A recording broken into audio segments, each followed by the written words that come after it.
Menurut saya, pemuda itu adalah agen perubahan. Menurut saya, pemuda itu berpikir maju dan menyongsong untuk masa depan. Menurut saya, pemuda itu adalah generasi penerus bangsa. Podcast Matsa Mutu, open your mind. Ya, baik, Assalamualaikum warahmatullahi wabarakatuh. Pemirsa, jumpa lagi pada kesempatan kali ini dengan saya Pak Masuri di acara Podcast Matsa Mutu, open your mind. Nah, pada kesempatan kali ini di Podcast Matsa Mutu dalam rangka refleksi Hari Sumpah Pemuda yang insya Allah jatuh setiap tanggal 28 Oktober. Nah, pada tahun ini ya kita merefleksikan dengan tema nanti yaitu tentang menguatkan peran strategis pemuda dalam membangun bangsa yang bermartabat dan berkemajuan. Nah, di sini bersama kita sudah hadir yaitu beliau adalah Bapak Profesor Dr. Tobroni MSI. Beliau merupakan salah satu staf pengajar di salah satu kampus terkenal di Kota Malang yaitu di Universitas Muhammadiyah Malang.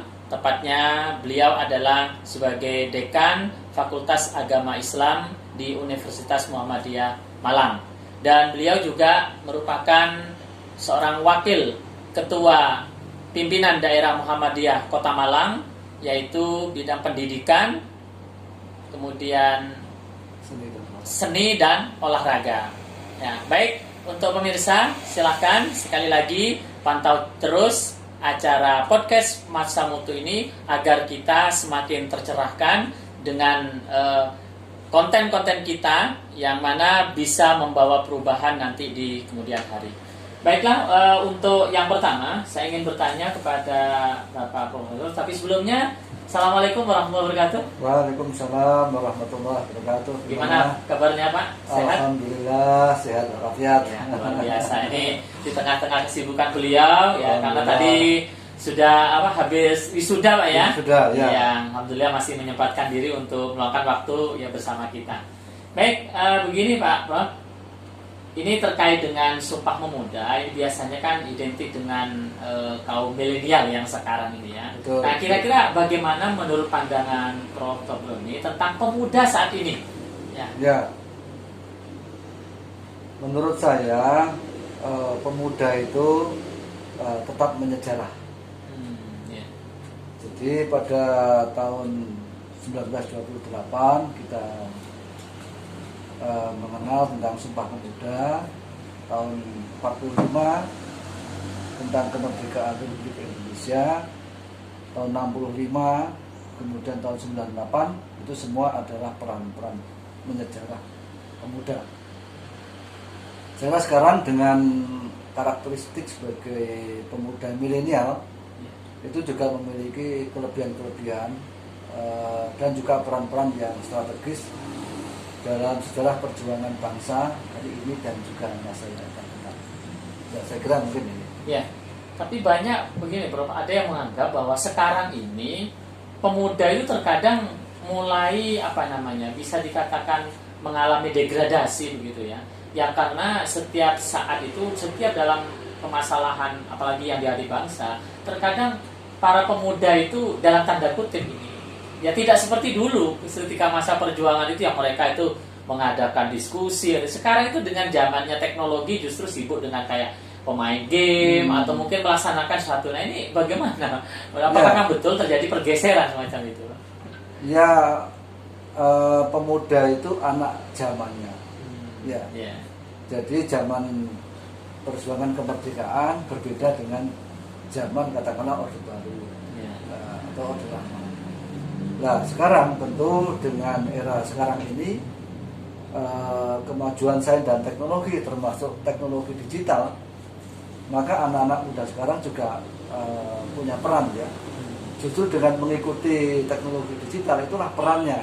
Jadi seandainya anak sekarang itu ketinggalan teknologi, ya itu berarti kita akan bertanya mengapa mereka ketinggalan dalam bidang teknologi. Tapi kenyataannya anak-anak sekarang justru sangat literasi ya dengan teknologi itu, termasuk teknologi digital. Nah, ini saya kira justru itu adalah hal yang baik ya. Mungkin kalau pandangannya itu pandangan masa lalu, anak sekarang kok main gadget terus saja misalnya gitu ya. Tapi memang dunianya seperti itu gitu ya. Memang dunianya berbeda. Berbeda.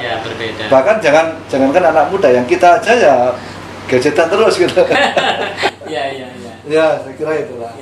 Ya, karena memang sekarang itu kan eranya berbeda. Eranya berbeda. Eranya era digital dan memang tuntutannya itu memang seperti itu. Ya. Nah, sejauh mana kira-kira menurut pandangan Pak Prof. Boni peranan pemuda dalam membangun bangsa saat ini? Ya, jadi kalau dulu ya pada tahun katakanlah sebelum kemerdekaan, maka peran pemuda adalah mempersiapkan kemerdekaan. Kemudian pada era pembangunan, ya, peran pemuda adalah sebagai agent of social change, ya. Jadi agen pada perubahan. Nah, sekarang ini dengan era reformasi yang dimulai 98 sampai dengan sekarang ini, peran pemuda tetap saja ya. Satu juga tetap sebagai agent social change ya. Kemudian juga agen pembangunan gitu. Karena memang dengan kemajuan sains dan teknologi di dunia digital, saya kira anak-anak muda memerankan peran yang sangat strategis ya. Kita lihat misalnya inovasi-inovasi di dalam bidang pendidikan ya, inovasi-inovasi dalam bidang pertanian, inovasi-inovasi dalam bidang perdagangan, yang di situ mengharuskan adanya digitalisasi, ya kan? Nah, itu saya kira anak-anak muda yang justru mengambil peran yang sangat strategis, ya. Ya, kita melihat misalnya anak-anak sekarang ya, dengan era digital ini mereka melakukan bisnis digital, ya kan? Mereka misalnya menuangkan ide-idenya ya secara digital, tidak seperti dulu memang. Ya, kalau dulu kan memang diskusi secara offline ya. Atau mungkin membuat forum-forum diskusi secara offline. Nah, sekarang bisa aja mereka membuat forum-forum diskusi secara digital kan itu, secara digital, sehingga secara daring dan sebagainya itu. Tapi ide-ide itu kemudian bermunculan juga gitu.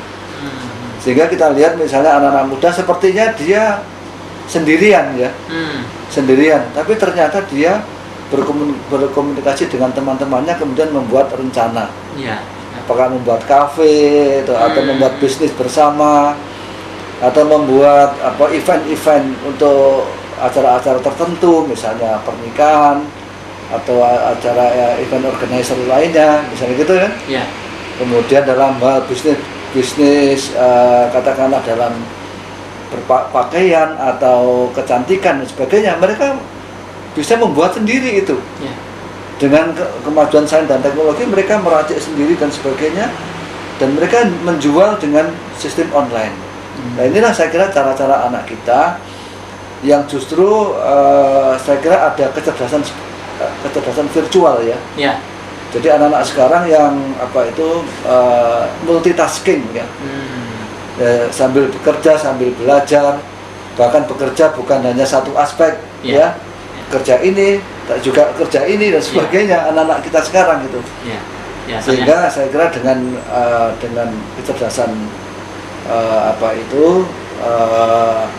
yang mereka miliki, dengan dukungan sains dan teknologi informasi yang mereka kuasai, ya mereka punya peran-peran yang berbeda memang dengan peran-peran generasi sebelumnya. Ini saya kira kalau saya termasuk orang yang optimis melihat anak muda sekarang, termasuk yang generasi milenial.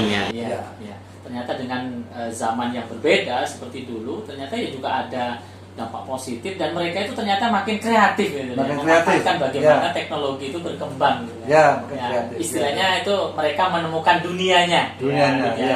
Tanpa kemudian mungkin pandangan orang lain itu yang negatifnya bisa terpatahkan, Prof ya. Tidak seperti yang mereka bayangkan, hanya main game, habiskan dengan gadget, tapi tidak ada sumbangsi. Nyatanya mereka kalau di dalam ekonomi itu istilahnya mengangkat industri kreatif Ya, bahasanya. betul. Ya, ini ternyata masih. Nah, ternyata pemirsa tidak selamanya ya pandangan selama ini dari masyarakat bahwa ketika pemuda itu lebih banyak, lebih gandrung dengan gadget, itu ternyata tidak selamanya itu negatif.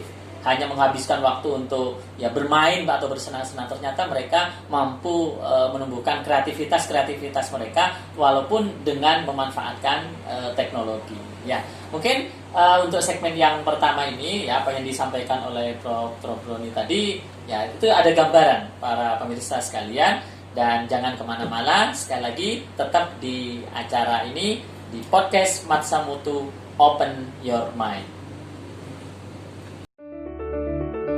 Selamat datang di MTS Muhammadiyah 1 Malang. Kami mengabdi sejak 1954. Kami madrasah yang unggul, kreatif dan religius. Elegan morally, excellent intellectually. MTS Muhammadiyah 1 Malang berasal dari PGAL, Pendidikan Guru Agama Lengkap, berdiri pada tahun 1954 yang berada di Jalan Bandung, dan pada tahun 1978 berpindah lokasi ke Jalan Baiduri Sepah 27 Tlogomas Malang.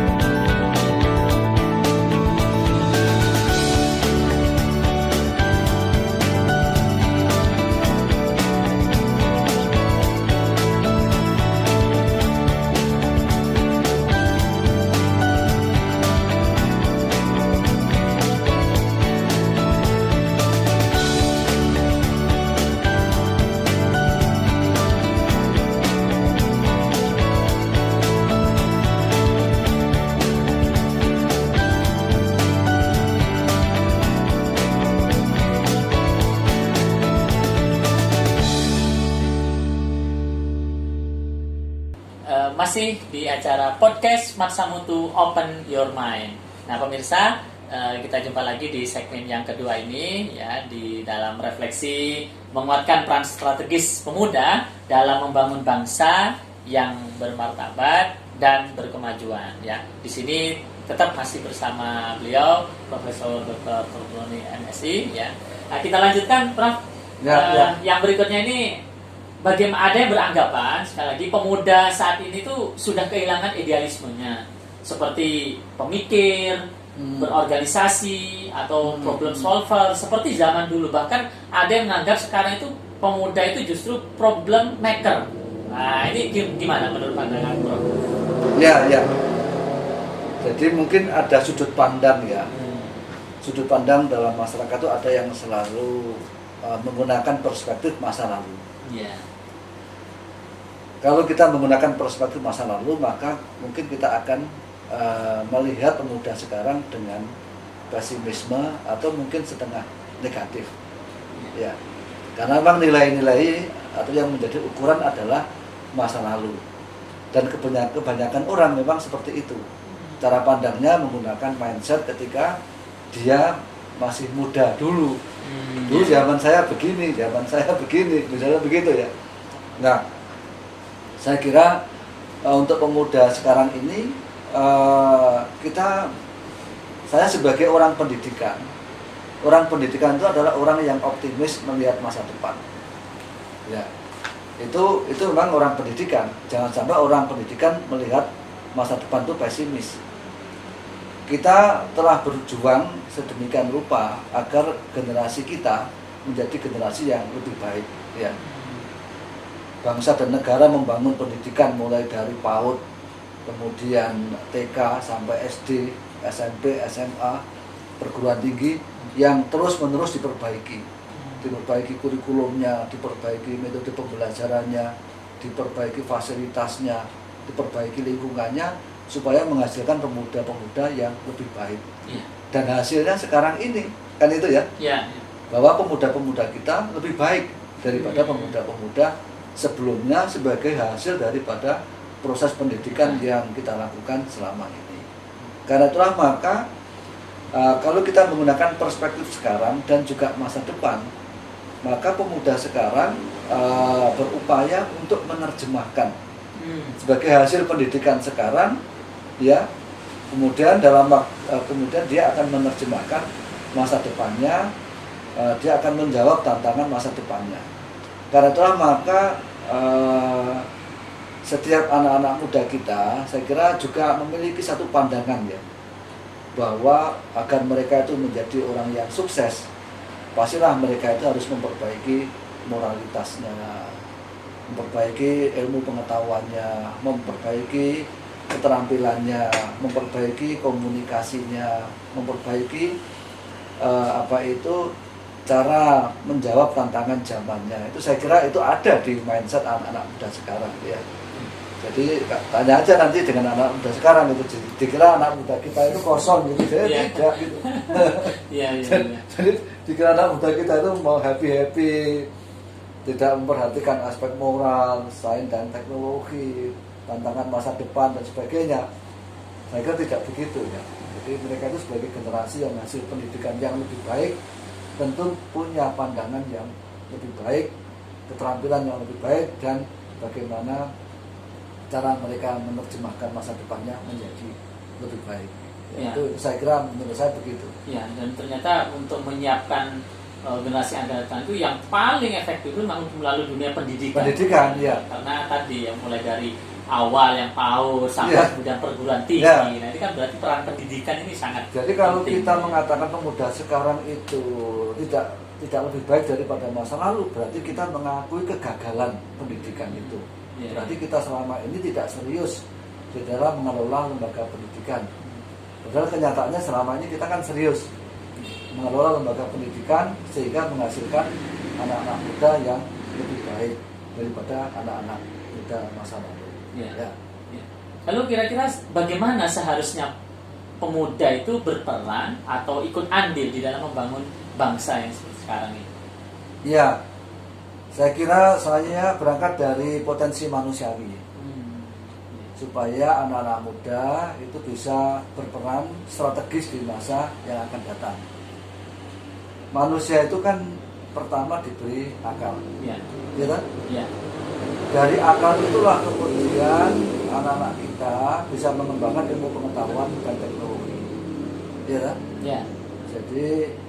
Jadi anak-anak muda bagaimana menguasai sains dan teknologi sesuai dengan bidang masing-masing. Yang kedua, anak-anak kita itu kan juga diberi hati nurani, ya kan? Ya, hati nurani itu bicara tentang yang yang baik dan yang buruk, ya kan? Ya. Kalau akal tadi kan bicara yang benar dan salah. Bicara benar dan salah itu nanti kaitannya dengan perkembangan sains dan teknologi.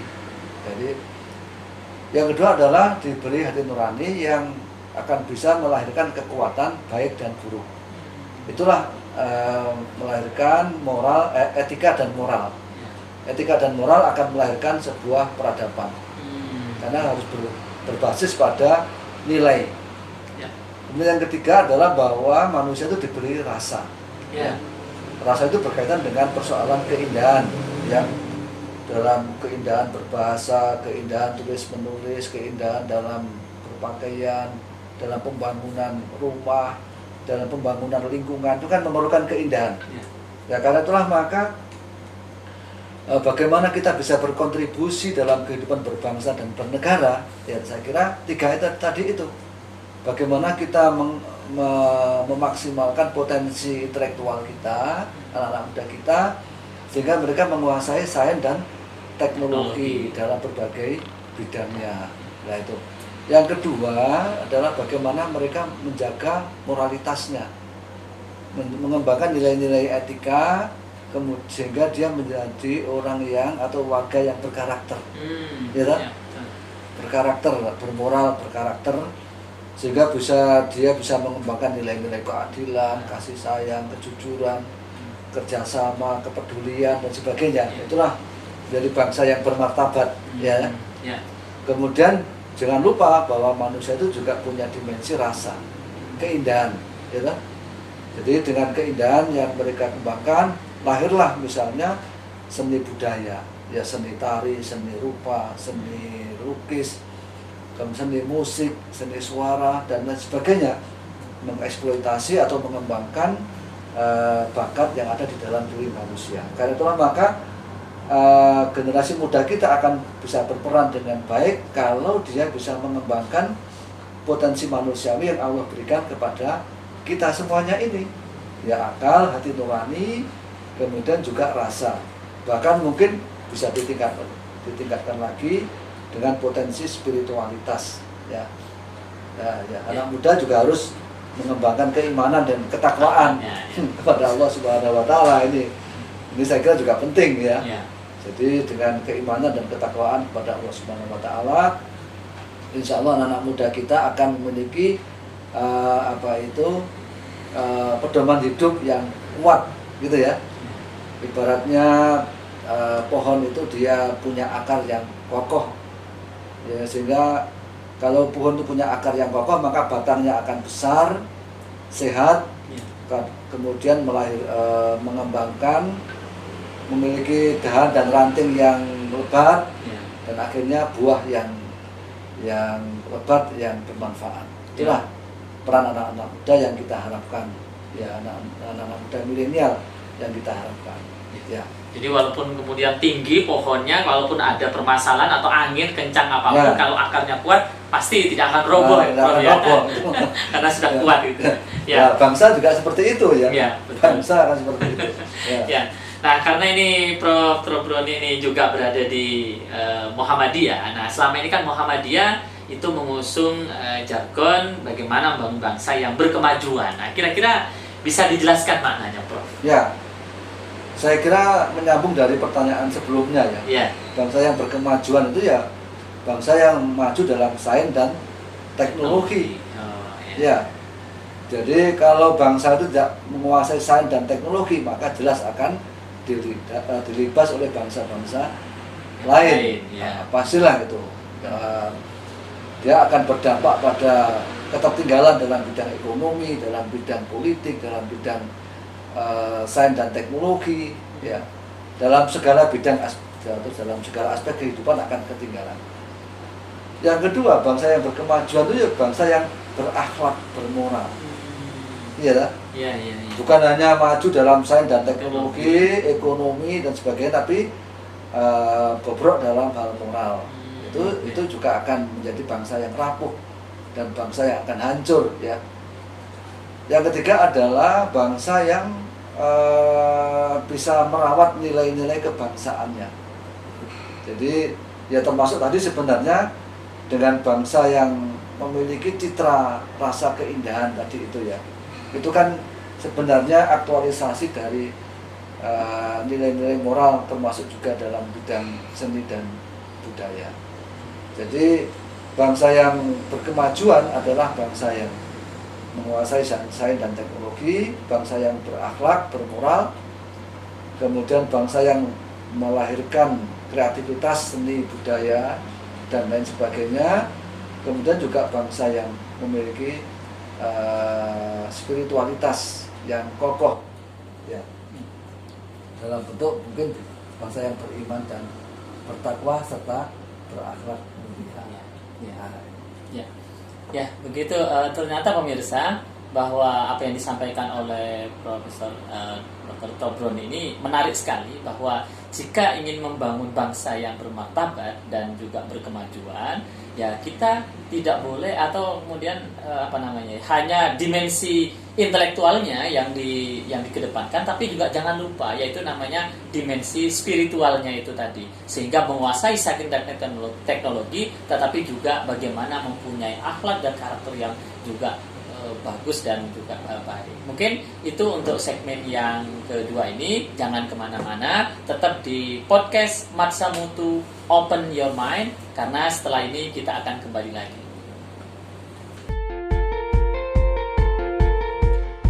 MTS atau biasa disebut dengan Madrasah Sanawiyah merupakan pendidikan yang menitik beratkan pada religius dan pendidikan akhlak serta menjadikan karakter yang kuat. MTS Muhammadiyah 1 Malang mempunyai visi terwujudnya madrasah yang unggul, kreatif dan religius, dan mempunyai moto elegan morally, excellent intellectually.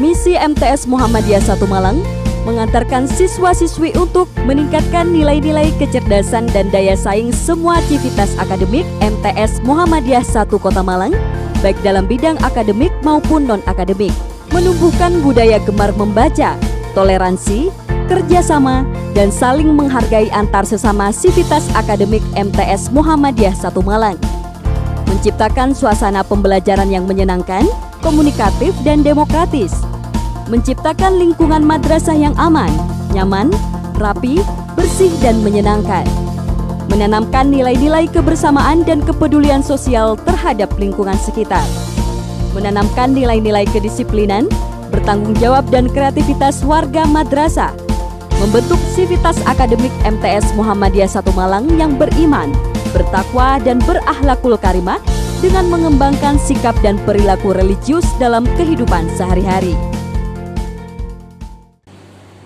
Ya, jumpa lagi masih di acara podcast Matsa Mutu Open Your Mind ya. Jadi di tengah-tengah masih bersama beliau Prof. Tobroni ya, masih terkait dengan bagaimana menguatkan peran strategis pemuda dalam membangun bangsa yang bermartabat dan berkemajuan. Baik, Prof, kita lanjutkan. Baik. Tadi terkait dengan apa yang Prof sampaikan bahwa di dalam membangun bangsa yang berkemajuan itu juga penting untuk menguasai yang namanya sains dan teknologi. Nah, momentum Hari Sumpah Pemuda sekarang ini menurut Prof. Tobroni, apa yang seharusnya dilakukan pemuda dalam membangun bangsa yang tadi agar bermartabat dan berkemajuan tadi? Ya, saya kira kalau kita mengingat tentang Sumpah Pemuda, di mana pada waktu itu ada tiga sumpah ya. Jadi mengaku bertanah air satu, tanah air Indonesia, berbangsa satu, berbangsa Indonesia, dan berbahasa satu, bahasa Indonesia. Saya kira itu dalam konteks sekarang masih relevan gitu ya. Jadi bagaimana dalam bertanah air yang satu, tanah air Indonesia ini saya kira masih relevan. Yaitu bagaimana agar pemuda-pemuda kita itu bisa mendayagunakan potensi tanah air yang Allah berikan kepada kita. Ya, bagaimana tanah air kita tetap bersatu. Ya, ini saya kira penting. Karena kita lihat sekarang ini, walaupun kita ini memiliki potensi yang sangat luas, ya, wilayah kita dari Sabang sampai Merauke terbentang yang sangat luas, ya, baik di daratan, lautan, dan sebagainya. Namun kenyataannya mungkin potensi tanah air kita ini belum kita manfaatkan secara maksimal, gitu ya. Potensi laut, misalnya banyak ikan-ikan kita yang dicuri oleh bangsa-bangsa lain. Jadi kita diberi ikan tapi nggak bisa mengambil, memanfaatkannya. Ya, mengambilnya saja belum ya. Memanfaatkannya juga belum. Ya, secara belum maksimal maksud saya itu ya. Padahal ikan kita, kekayaan laut itu luar biasa. Ya. Kemudian kekayaan yang ada di perut bumi, ya, emas, perak, kemudian yang lain ya, misalnya, itu juga bagaimana kita juga belum bisa memanfaatkan secara maksimal, mengambil dan memanfaatkan untuk kemakmuran bangsa ini. Gitu. Jadi ada tambang emas, tambang perak, ya. Kemudian batu bara dan lain sebagainya, itu siapa yang menguasai? Ya, ada sebagian kecil bangsa kita, tapi yang banyak adalah bangsa lain yang asing yang menguasainya. Jadi kita ini sudah bertanah air satu, tanah air Indonesia. Bagaimana kita kuasai, kita miliki, kita kuasai, kita manfaatkan untuk sebesar-besarnya bagi kemakmuran bangsa. Ya, tapi sekarang ini adalah bahwa kita memiliki tanah air ini secara de facto maupun secara de jure, tapi kita tidak menguasai. Jadi mungkin kalau dulu mengaku bertanah air satu, tanah air Indonesia, mungkin sekarang ini ya kita harus menguasai tanah air yang satu ini, tanah air Indonesia harus kita kuasai. Oh iya. Jadi jangan hanya mengaku memiliki, tetapi harus menguasai. harus menguasai. Kalau hanya memiliki saja, nggak menguasai kan sama misalnya kita punya mobil, tapi kita nggak menguasai mobil itu, nggak bisa merawat, nggak bisa menggunakan. Dan kita ini punya tanah air Indonesia yang luas, sangat kaya, di perut bumi, di lautannya, di daratannya, di udaranya dan sebagainya. Tapi kita ini belum menguasainya, sehingga ibaratnya bahwa kita ini ya seperti anak kecil itu lah, masih kecil ya, dan ya bangga memiliki ya, bangga memiliki tapi tidak menguasai. Sehingga anak-anak muda kita bagaimana konsekuensi dari Sumpah Pemuda yang dulu mengaku bertanah air satu, tanah air Indonesia, kemudian kita bertekad menguasai tanah air yang satu ini, tanah air Indonesia, untuk kepentingan kemakmuran rakyat seluruh bangsa Indonesia. Ya. Kemudian yang kedua adalah berbangsa satu, bangsa Indonesia. Sekarang sudah terwujud bangsa Indonesia, bangsa yang satu. Ya, tetapi kita lihat dalam kenyataannya ya, artinya bangsa kita ini juga belum betul-betul menjadi bangsa yang satu ya. Ya mungkin satu di dalam wadah NKRI sudah, satu mendiami wilayah teritorial Indonesia sudah ya, tapi satu hati mungkin gitu ya. Satu hati ya. Satu hati, satu pikiran, satu cita-cita. Ini kan masih ada persoalan yang sangat serius ya. Kalau bangsa kita menjadi bangsa yang satu hati, itu Indonesia akan menjadi bangsa yang kokoh, tidak mudah dirongrong oleh bangsa asing, tercapek-capek oleh kepentingan asing.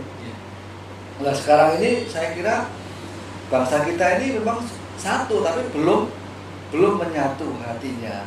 Ya, karena itu maka saya kira karena bangsa kita ini adalah bangsa yang terdiri dari berbagai suku, ras, bahasa, agama, budaya dan sebagainya. Itu satu sisi menjadi satu kekayaan, tapi sisi yang lain juga menjadi tantangan untuk kita bisa bersatu. Karena itulah maka anak-anak muda harus memahami sejarah bagaimana perjuangan bangsa Indonesia yang berdarah-darah ya, baik dengan ketika terjadi penjajahan Belanda maupun ketika persatuan ini terkoyak.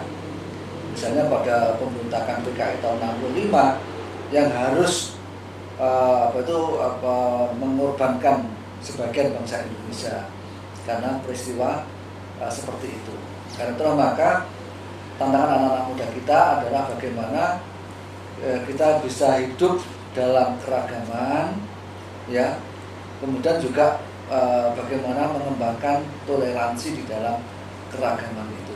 Jadi saya kira bisa dalam konteks multikulturalisme ya, itu saya kira penting ini, termasuk anak-anak kita dari masa itu. Saya kira bagaimana membangun jati diri bangsa Indonesia yang dimana memang Islam ini secara de facto menjadi mayoritas bangsa Indonesia yang 87,5%, dan justru kekuatan Islam inilah yang menyatukan Indonesia.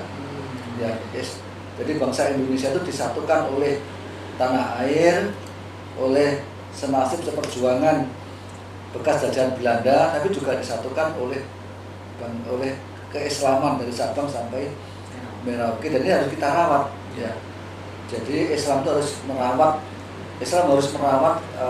Indonesia itu menjadi bangsa yang utuh, bangsa yang bersatu. Nah, kemudian yang ketiga adalah dalam konteks berbahasa satu, bahasa Indonesia.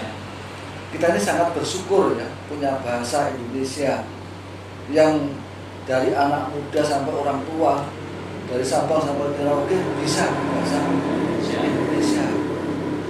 Coba seandainya bangsa kita ini tidak punya bahasa Indonesia, betapa susahnya kita berkomunikasi satu dengan yang lain, ya.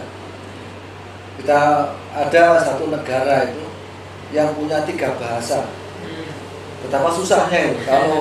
Kalau bahasa ini etnik ini, kalau bahasa ini etnik ini, kalau bangsa ini etnik ini. Indonesia tidak gitu ya. Apakah pribumi, non pribumi, kalau ini masih kita pakai ya, untuk menyebut istilah itu. Apakah dari pulau ini semua berbahasa Indonesia. Ini harus kita rawat, kita syukuri. Dan bagaimana bahasa Indonesia itu menjadi bahasa ilmu pengetahuan dan teknologi, ya kan? Jadi menjadi simbol bahasa kemajuan. Ini harus kita rawat, kita kembangkan. Sebab kalau bahasa kita bukan menjadi bahasa kemajuan, nanti akan ditinggalkan. Oh iya. Iya kan? Ya. Orang akan enggan berbahasa Indonesia. Ya. Nah, karena dianggap bahasa Indonesia itu tidak menjadi bahasa kemajuan atau bahasa yang bernilai tinggi dalam perkembangan ilmu dan teknologi. Karena itulah maka anak-anak muda saya kira ya mungkin untuk santai-santai bolehlah menggunakan bahasa-bahasa apa ini Mas? Bahasa milenial ya. Santai dari santuy misalnya. Tetapi itu hanya untuk informal aja, jangan sampai itu merusak struktur bahasa Indonesia yang baku ya. Itu saya kira penting untuk anak-anak muda kita bangga dan merawat sekaligus merawat bahasa Indonesia. Ini saya kira ini konteks bagaimana nilai-nilai Sumpah Pemuda dalam konteks kekinian dan kedisian maupun juga masa yang akan datang. Ya. Baik, yang terakhir kira-kira apa pesan Prof. Tobroni untuk pemuda, ya, khususnya ini pelajar Matsamutu ini ke depan, ya, agar tadi ya bisa berperan di dalam membangun bangsa yang kemudian berkemajuan tadi. Ya, untuk anak-anakku dari siswa-siswi Matsamutu, tadi saya sudah menyampaikan bahwa bangsa yang bermartabat, bangsa yang berkemajuan, satu adalah bangsa yang bermoral, ya, yang punya moralitas yang kokoh, ya. Bahasa lainnya adalah bangsa yang berakhlak mulia. Karena kalau sebuah bangsa atau sebuah pribadi tidak memiliki akhlak yang mulia, maka dimanapun dia berada akan bisa membawa masalah bagi lingkungannya dan tidak akan diterima oleh bangsa, oleh orang lain. Seandainya bangsa kita adalah bangsa yang berakhlak buruk, maka kita akan dibenci oleh bangsa yang lain. Mereka tidak mau kerjasama dengan kita, tidak mau berkunjung ke kita dan sebagainya, maka kita akan terisolir. Tentu akan merugikan kita. Yang kedua adalah bangsa yang mengembangkan sains dan teknologi. Ya, tolong Anda belajar yang serius, belajar yang sungguh-sungguh. Ya, memang